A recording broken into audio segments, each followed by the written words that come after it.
Hey my fabulous lab techs. So I want to show you today how to fill out the firing log or the kiln log.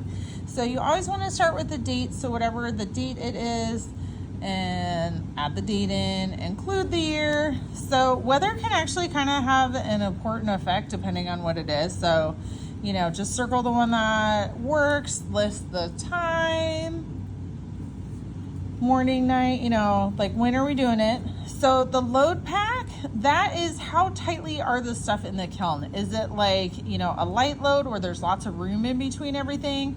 Is it full, but there's still, you know, some space in there? Or is it really heavy? So like really tight and full where like everything's like real close together. So just circle one of those. And then for bisque or glaze, just circle one. Are you doing a bisque fire? Are you doing a glaze? If you're doing a bisque fire, you're definitely going to want to list how many hours for your preheat. So just, you know, whatever I told you we want to do for the preheat, that's what you're going to add in. And it's always in hours. So if we're doing, you know, if everything's super dry, we're going to, and it's a light pack, we're probably going to do a shorter preheat. If it's like really full or stuff is really thick, if it's you know, sculptures and stuff, then we'll probably have a longer preheat, but only if it's a bisque fire. If it's a glaze, there's no preheat. So if it's a bisque fire, it's gonna be 04. If it's a glaze fire, it would be 6. So pick which one it's gonna be.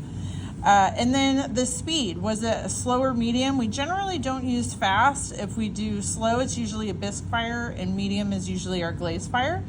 And then most of the time we don't have a hold. We'll occasionally do one on the glaze if we need it, but in general we don't.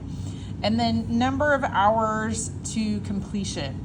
So when we go to unload the kiln, it should say on there what the temperature of the kiln is. So that's gonna get added here. And then it'll fluctuate between saying complete and the temperature that the kiln is at and the number of hours it took to complete. So was it you know, 22 hour and 57 minutes, just whatever it says on the screen at that time, that's what you're gonna add in, right? So there you go. And make sure we fill it out each time, and we have a separate log and binder for the top load and for the front load.